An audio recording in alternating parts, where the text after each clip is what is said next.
محمد رسول اللہ۔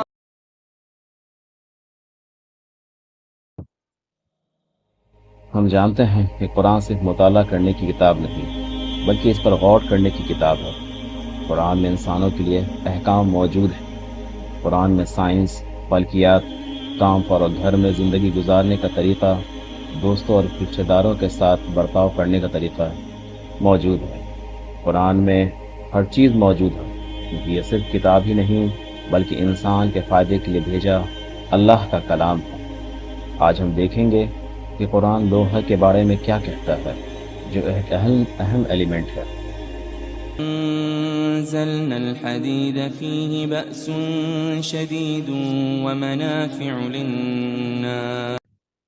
سورہ الحدید میں 25ویں آیت میں اللہ فرماتا ہے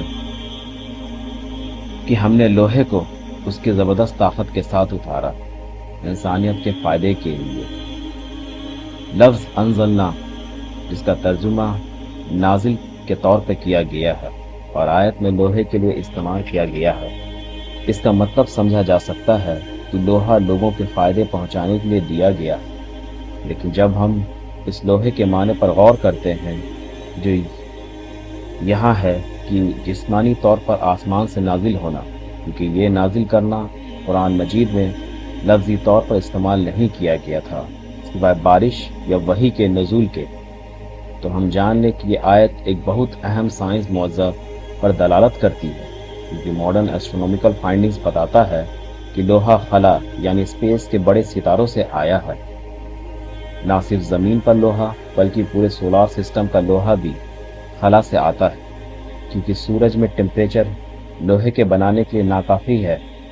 سورج کے سطح کا ٹیمپریچر لگ بھگ 6000 ڈگری سیلسیس ہے اور بنیادی ٹیمپریچر تقریباً 20 ملین ڈگری ہے۔ آئرن پھر سورج سے کہیں زیادہ بڑے ستاروں میں پیدا ہو سکتا ہے، کیونکہ اس کو بنانے کے لیے جو ٹیمپریچر چاہیے وہ 100 ملین ڈگری تک ہونا چاہیے۔ جب کسی ستارے میں لوہے کی مقدار بہت بڑھ جاتی ہے تو ستارہ اسے مزید نہیں رکھ سکتا اور یہ آخرکار ستارہ پھٹ جاتا ہے، جسے ہم نووا یا سپر نووا کہتے ہیں۔ ان کے دھماکوں سے لوہے کو خلا میں چھوڑنا ممکن ہو جاتا ہے۔ اللہ بتاتا ہے کہ لوہے کو انسان کے فائدے کے لیے بھیجا گیا ہے، جو ہم دیکھتے ہیں کافی چیزوں میں، لیکن حال میں یہ دیکھا گیا ہے کہ لوہا نہ صرف باہری مدد کرتا ہے جیسے بس پین وغیرہ بنانے میں، بلکہ بیماری کے خلاف لڑنے میں بھی مدد کرتا ہے جیسے انیمیا، اور حال میں یہ بھی کھوج ہوا ہے کہ آئرن کینسر جیسا بیماری میں بھی لڑنے میں مدد کرتا ہے۔ آئرن کا رول کینسر میں کیا ہے یہ ڈسکرپشن میں لنک دیا ہے، جسے نیشنل لائبریری آف میڈیسن نے اپنے سائٹ پہ دیا ہے۔ حقیقت یہ ہے کہ آیت میں خاص طور پر لوہے کا ذکر کیا گیا ہے، کافی حیران کن ہے اس بات پر غور کرتے ہوئے کہ یہ دریافتیں 20ویں صدی کے آخر میں کی گئی تھیں۔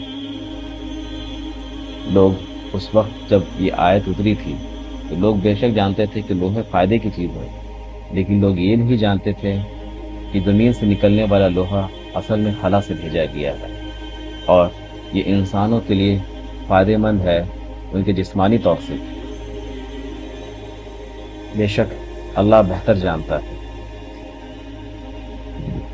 اللہ رب العزت نے اس کے بارے میں ہمارے پیارے نبی حضرت محمد صلی اللہ علیہ وسلم کو 1400 سال پہلے ہی اس قرآن کے ذریعے بتا دی تھی۔ بے شک اللہ بہتر جانتا ہے۔